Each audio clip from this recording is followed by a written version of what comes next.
Welcome back to the channel. My name is Abom and welcome to another preview of the Euro 2020 tournament. I'm going to be simulating in Football Manager 2020. Today we're looking at Group D. We are less than a week away from what would have been the start of the European Championships, but they have been, of course, pushed back to next year because of COVID-19. So I'm going to be bringing you the Euro 2020 matches on Football Manager. The first of which is going to be going out on Friday, and it's going to be a premiere on YouTube, so you can watch along. I will probably be in the chat as well.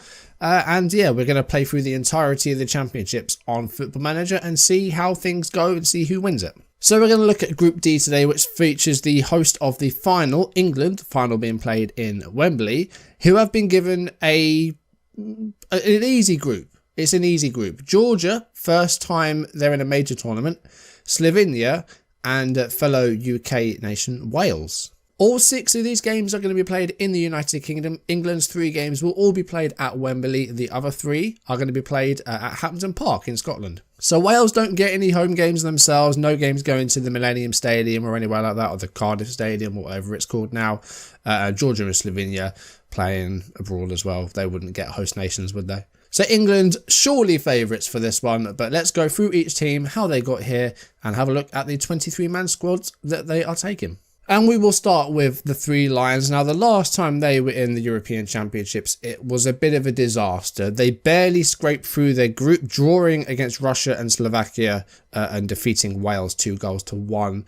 And then they took on Iceland in the round of 16 and, quite frankly, were embarrassing. Of course, 2018, the World Cup was fantastic for England, getting to a semi-final, and hopefully they can build on that with a good performance in the Euros here. Gareth Southgate, as I said, is in charge, and the qualification campaign went really well. They won all but one of their games, which was the first game of the qualification campaign, a goalless draw at home against the Czech Republic. Every other match ended in victory, and they conceded just 1 goal, which was in Bulgaria. So with the England squad, some absentees include Jadon Sancho, who does not make the squad, which is an interesting one. I don't know how he's done for Borussia Dortmund. Let's actually have a look. 10 goals, 8 assists, and Jadon Sancho does not make the England squad. That's a bit of a surprise for me. James Ward-Prowse was a possibility. He didn't make it. Aaron Wan-Bissaka not in the squads. One player that could very well go in real life is Dean Henderson, who was on loan at Sheffield United this past season. But for Sheffield United, he's been okay, but nothing massive, and Sheffield United finishing 14th in the Premier League. So Jordan Pickford and Nick Pope are going, and the third goalkeeper is West Brom's Sam Johnston, a championship goalkeeper. West Bromwich Albion promoted to the Premier League in 2nd place. Johnston obviously playing a part in that, so he gets to go to England. Amongst the defenders, no massive surprises, but there is a call-up for Chelsea's Fikayo Tomori, who does have 5 caps for England in game, so obviously played a part in some of the friendlies and qualifiers. But the defenders in for Trent Alexander-Arnold of Liverpool, Callum Chambers of Arsenal, Ben Chilwell of Leicester City. Liverpool also with Joe Gomez taken, Harry Maguire, Manchester United player, Danny Rose of Tottenham. Chris Smalling makes the squad. He's on loan at Roma this season from Manchester City. John Stones also in the squad from Man City, and Tomori, as I mentioned. Midfield, again, I don't think there's a massive surprise here. Dele Alli makes the squad from Spurs. Ross Barkley does well enough to make it in. Diet of Spurs. Jordan Henderson in the squad, but does have an ankle injury, so could miss the first couple of games and might be available for that 3rd match. We'll wait and see how Henderson does. James Maddison makes it, 10 caps for him, and he has scored a goal for England in-game. Mason Mount is impressed for Chelsea, scoring 10 Premier League goals this season. He makes the squad and not only has 2 caps to his name, but hoping to add to that this tournament. And the last midfielder is Liverpool's Alex Oxlade-Chamberlain. Amongst the forwards, there are only 4 players, but I feel like some of the midfielders can push forward. Ox is available as a winger. Maddison can push forward as well as Dele Alli. They've got some attacking midfielders, but out wide and up front might be a bit bare. We'll wait and see. Hopefully they don't suffer any injuries. But the 4 forwards are Tammy Abraham of Chelsea, Harry Kane of Tottenham, Marcus Rashford of Manchester United, and Raheem Sterling of Man City. And that is the England squad. No massive surprises, as I said. Some players missing out that maybe could have gone, like Sancho, but it's a solid England squad. Their opening game is against Slovenia, ranked 57. They're the 2nd lowest rank in the tournament. This is Slovenia's first European Championship since 2000. They have not qualified for one since. Slovenia qualified from Group G in 2nd place behind Poland. Started off with a couple of wins, one in North Macedonia and a 2-1 victory over Poland, before drawing to Israel and then beating Austria at home. Then went 4 without a win as they drew to Latvia, lost at home against North Macedonia, and then draws in Poland and Israel before a 3-0 home win in Latvia, followed by a defeat in Vienna. Warm-up games ended a 1-0 loss in Belgium and a goalless draw at home against Spain. Kevin Campbell of RB Leipzig, a player that maybe could have made it. Haris Vukic, the FC Twente forward, is injured, so he will not be available. But the squad that Maciej Kek is taking for Slovenia includes Jan Oblak, one of the best goalkeepers in the world, the Atletico Madrid goalkeeper. Behind him, Belic of Sampdoria and Rok Vodisek of Genoa, the other 2 goalkeepers. In defence, we have Kenan Bajaric, Jure Balkovic, who plays for Empoli, Mija Blazic of Ferencvaros, Bojan Djokic of UFA, Mihav Mevilla of Sochi, Martin Malek, Nate Skubic, and Jon Stankovic of Huddersfield. In midfield, we have Jakub Bijol of CSKA Moscow, Walter Birsa of Cagliari, Josip Ilicic of Atalanta, decent player that is, Rajko Rotman, Leo Stulac of Empoli also, Benjamin Verbic of Dynamo Kiev, and Miha Zajic of Fenerbahce. And the forwards, Dino Hotic of Cercle Bruges, Tim Matavs of Vitesse, Rajko Rep of Hartberg, Andras Spora of Sporting, and Luka Zajovic of Maribor. So Slovenia, I'm not sure how they're going to do. Like this group, apart from England, it's hard to tell who's going to go through. You'd fancy Wales to maybe do it after their good run in the Euros in 2016. But Slovenia, they could get a good 3rd place and qualify for the round of 16. Have to wait and see. England's neighbours, Wales, in this group, qualifying for their 2nd consecutive European Championships and their 2nd consecutive major tournament. The last one they were in was the 1958 World Cup. So Wales doing bits and of course got to the semi-finals in 2016. Wales ranked 16th and Ryan Giggs took them through qualifying from Group E, finished 1 point behind winners Croatia, so very, very close there. 5 wins, 2 draws and 1 loss in their 8 games. Started off with 3 consecutive wins, beating Azerbaijan. A 1-0 win in Croatia was impressive, and a home win against Hungary. Drew against Slovakia away from home. Also lost 2-0 at home to Croatia.